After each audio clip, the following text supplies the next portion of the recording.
செய்திகள். தட்கல் ரயில் ticket booking நேரம் மாற்றப்படவில்லை என்று IRCTC விளக்கம் அளித்துள்ளது. 26 ரஃபேல் போர் விமானங்களை வாங்க 63,000 கோடி ரூபாய்க்கு மத்திய அரசு ஒப்புதல் வழங்கியுள்ளதாக தகவல் வெளியாகியுள்ளது. தமிழக பாஜக மாநில தலைவராக நயினார் நாகேந்திரன் அவர்கள் தேர்வு செய்யப்பட்டுள்ளார். மேலும் இன்று அதிகாரப்பூர்வ அறிவிப்பு வெளியிடப்பட உள்ளதாகவும் தெரிவிக்கப்பட்டுள்ளது. உத்தரப்பிரதேசத்தின் வாரணாசியில் 3,880 கோடி ரூபாய் மதிப்பிலான வளர்ச்சி திட்ட பணிகளுக்கு பிரதமர் நரேந்திர மோடி அவர்கள் அடிக்கல் நாட்டினார். 2026ஆம் ஆண்டு சட்டமன்ற தேர்தலை அதிமுக, பாஜக இணைந்து சந்திக்கும் என்று ஒன்றிய உள்துறை அமைச்சர் அமித்ஷா அவர்கள் அறிவித்துள்ளார். திருவண்ணாமலை அண்ணாமலையார் சுவாமி கோவிலில் 50 லட்சம் ரூபாய் மதிப்பிலான 750 கிராம் தங்க நகையை பக்தர் ஒருவர் வழங்கினார். அமெரிக்கா, சீனா இறக்குமதிகள் மீதான வரிகளை 145% அதிகரிப்பதாக தெரிவிக்கப்பட்டுள்ள நிலையில், அமெரிக்க பொருட்களுக்கு மீதான வரியை சீனா 84%லிருந்து 125% உயர்த்து அறிவிப்பை வெளியிட்டுள்ளது. பெரம்பலூர் வியாசர்பாடி கோவிலில் 72 லட்சம் ரூபாய் மதிப்பில் திட்டப்பணிகளுக்கு அமைச்சர் சேகர்பாபு அவர்கள் அடிக்கல் நாட்டினார். கூட்டணியில் இருந்து விலகினாலும் தொடர்பில்தான் இருக்கிறார்கள் என்று முதலமைச்சர் மு.க.ஸ்டாலின் அவர்கள் தொடர்ச்சியாக கூறி வந்த நிலையில், உண்மை என்று இன்று அம்பலமாகியுள்ளது என்று அதிமுக, பாஜக கூட்டணி குறித்து MP கனிமொழி அவர்கள் தெரிவித்துள்ளார். தமிழகத்தில் நேற்று 8 இடங்களில் 100 டிகிரி ஃபாரன்ஹீட் மற்றும் அதற்கு மேல் வெயில் பதிவாகியுள்ளது. காவிரி, வைகை, குண்டாறு இடையிலான கால்வாய் இணைப்பு திட்டப்பணிகள் 85% நிறைவு பெற்றுள்ளதாக தகவல் தெரிவிக்கப்பட்டுள்ளது. சபரிமலையில் தமிழ் புத்தாண்டு தினத்திலிருந்து ஐயப்பன் சுவாமி உருவம் பொறித்த பூஜிக்கப்பட்ட தங்க லாக்கெட்கள் விற்பனை தொடங்குகிறது என்று தெரிவிக்கப்பட்டுள்ளது. அனைத்து மாவட்டங்களிலும் கட்டப்பட்ட 326 நூலக கட்டடங்களை முதலமைச்சர் மு.க.ஸ்டாலின் அவர்கள் திறந்து வைத்துள்ளார். மதுரை சித்திரை திருவிழாவிற்காக வைகை அணையிலிருந்து வருகின்ற மே 8ஆம் தேதி வினாடிக்கு 1000 கன அடி நீர் திறந்துவிடப்பட உள்ளதாக அம்மாவட்ட ஆட்சியர் தெரிவித்துள்ளார். பொது நூலக இயக்கத்தின் சார்பில் 84 கோடி ரூபாய் செலவில் கட்டப்பட்டுள்ள 326 நூலக கட்டடங்களை முதலமைச்சர் மு.க.ஸ்டாலின் அவர்கள் திறந்து வைத்தார். மேட்டூர் அணையில் இருந்து வருகின்ற ஜூன் 12ஆம் தேதி தண்ணீர் திறக்கப்பட உள்ளதாக தகவல் வெளியாகியுள்ளது. பொன்முடி அவர்களின் பதவி பறிக்கப்பட்ட நிலையில் திருச்சி சிவா அவர்களை துணை பொதுச் செயலாளராக நியமித்து முதலமைச்சர் மு.க.ஸ்டாலின் அவர்கள் உத்தரவிட்டுள்ளார். திருக்கோவில்களில் 1074 கிலோ தங்க கட்டிகளை SBI வங்கியில் முதலீடு செய்வதற்கான பத்திரங்களை முதலமைச்சர் மு.க.ஸ்டாலின் அவர்கள் வழங்கினார். மதுரை சித்திரை திருவிழா முன்னேற்பாடுகள் குறித்து மாவட்ட ஆட்சியர் சங்கீதா அவர்களின் தலைமையில் ஆலோசனை நடைபெற்றது.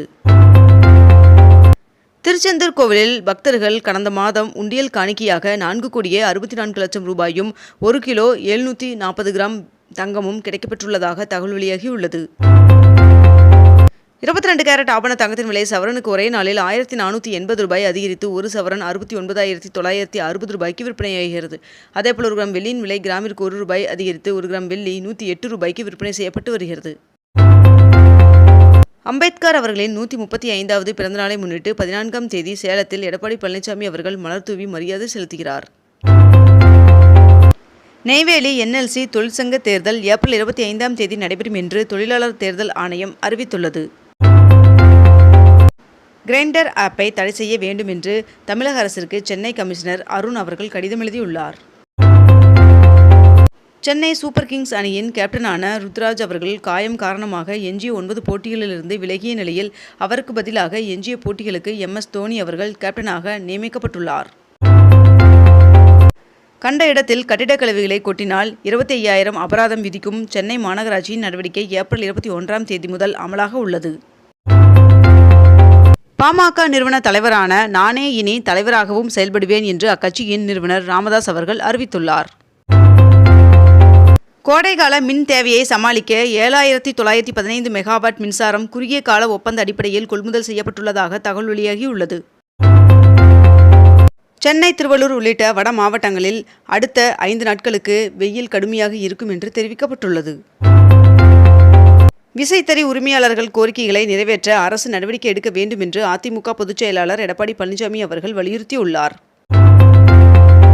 தமிழக வெற்றிக் கழகத்தின் தலைவர் விஜய் அவர்கள் குமரி ஆனந்த் அவர்களின் மறைவிற்கு தனது சமூக வலைதளத்தில் இரங்கல் தெரிவித்து அறிக்கை வெளியிட்ட நிலையில் அந்த அறிக்கைக்கு நன்றி கூறி தமிழிசை சவுந்தரராஜன் அவர்கள் தனது X பக்கத்தில் பதிவு செய்துள்ளார். கொடைக்கானலுக்கு சிறப்பு பேருந்துகள் இயக்கப்பட உள்ளதாக தெரிவிக்கப்பட்டுள்ளது. குற்றால அருவியில் குளிக்க இன்று வழக்கம் போல் அனுமதி வழங்கப்பட்டுள்ளது. வருகின்ற ஏப்ரல் 15ஆம் தேதி முதல் ஜூன் 14ஆம் தேதி வரை 61 நாட்களுக்கு மீன்பிடி தடைக்காலத்தை ஒட்டி மீனவர்கள் கடலில் சென்று மீன்பிடிக்க வேண்டாம் என்று தெரிவிக்கப்பட்டுள்ளது.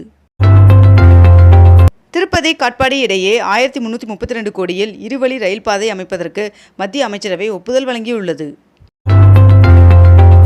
திருப்பதி ஏழுமலையான் சுவாமி கோவிலில் ஆண்டுதோறும் நடைபெறும் 3 நாட்கள் வசந்த உற்சவம் இன்று தொடங்குகிறது. கூட்டுறவுத்துறையில் 3353 பணியிடங்கள் விரைவில் நிரப்பப்படும் என்று அமைச்சர் பெரிய கருப்பன் அவர்கள் தெரிவித்துள்ளார். முதலமைச்சர் மு.க.ஸ்டாலின் அவர்களின் தலைமையில் நீட் விலக்கு தொடர்பாக அனைத்துக் கட்சி கூட்டம் இன்று நடைபெற்றது. 1,32,00,000 ரூபாயில் புதுப்பிக்கப்பட்ட அரங்கத்தை பள்ளிக் கல்வித்துறை அமைச்சர் அன்பில் மகேஷ் அவர்கள் திறந்து வைத்தார். திருச்சி சமயபுரம் மாரியம்மன் சுவாமி கோவிலில் சித்திரை தேர் திருவிழாவை ஒட்டி திருச்சி மாவட்டத்தில் வருகின்ற ஏப்ரல் 15ஆம் தேதி உள்ளூர் விடுமுறை அறிவிக்கப்பட்டுள்ளது. வங்கிகளின் குறுகிய கால கடனுக்கான ரெப்போ வட்டி விகிதம் 0.25% குறைத்து 6% அறிவிக்கப்பட்டுள்ளது. தமிழ்நாடு அரசுக்கும் டிக்சன் டெக்னாலஜிஸ் நிறுவனத்திற்கும் இடையே முதலமைச்சர் மு.க.ஸ்டாலின் அவர்கள் முன்னிலையில் ஒப்பந்தம் கையெழுத்தானது. தொடர் விடுமுறை மற்றும் வார இறுதி நாட்களை முன்னிட்டு 1680 சிறப்பு பேருந்துகள் இயக்கப்படும் என்று அரசு போக்குவரத்து கழகம் அறிவித்துள்ளது. அபுதாபியில் உள்ள புகழ்பெற்ற இந்து கோவிலில் ராம நவமி மற்றும் சுவாமி நாராயணன் ஜெயந்தி விழா விமர்சையாக கொண்டாடப்பட்டது. மயிலாப்பூர் கபாலீஸ்வரர் சுவாமி கோவிலில் தேரோட்டம் நேற்று நடைபெற்றது. 60,000 மீனவர்களின் வாழ்வாதாரத்தை மேம்படுத்த 576 கோடியில் சிறப்பு திட்டங்கள் செயல்படுத்தப்படும் என்று சட்டசபையில் முதலமைச்சர் மு.க.ஸ்டாலின் அவர்கள் அறிவித்துள்ளார். தமிழகத்தில் டெல்டா மாவட்டங்களில் நவீன நெல் சேமிப்பு வளாகங்கள் கட்டப்படும் என்று அமைச்சர் பெரிய கருப்பன் அவர்கள் அறிவித்துள்ளார்.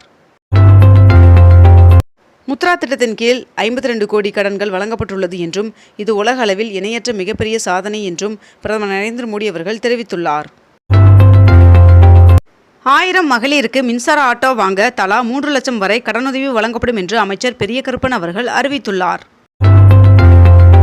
உச்சநீதிமன்ற தீர்ப்பை அடுத்து தமிழ்நாட்டில் உள்ள மாநில பல்கலைக்கழகங்களின் வேந்தர் பொறுப்பிலிருந்து ஆளுநர் இன்று முதல் விடுவிக்கப்படுவதாக திமுக மாநிலங்களவை எம்பியும் உச்சநீதிமன்ற வழக்கறிஞருமான வில்சன் அவர்கள் தெரிவித்துள்ளார். செப்டம்பர் 1ஆம் தேதி முதல் நெல் குவிண்டாலுக்கு 2500 வழங்கப்படும் என்று சட்டப்பேரவையில் அமைச்சர் சக்கரபாணி அவர்கள் அறிவித்துள்ளார். இத்துடன் இன்றைய தலைப்புச் செய்திகள் நிறைவடைகின்றன. மேலும் இதுபோன்ற அண்மை தகவல்களை உடனுக்குடன் தெரிந்து கொள்ள அக்னிபூ சேனலை சப்ஸ்கிரைப் செய்து கொண்டு தொடர்ந்து இணைந்திருங்கள். நன்றி, வணக்கம்.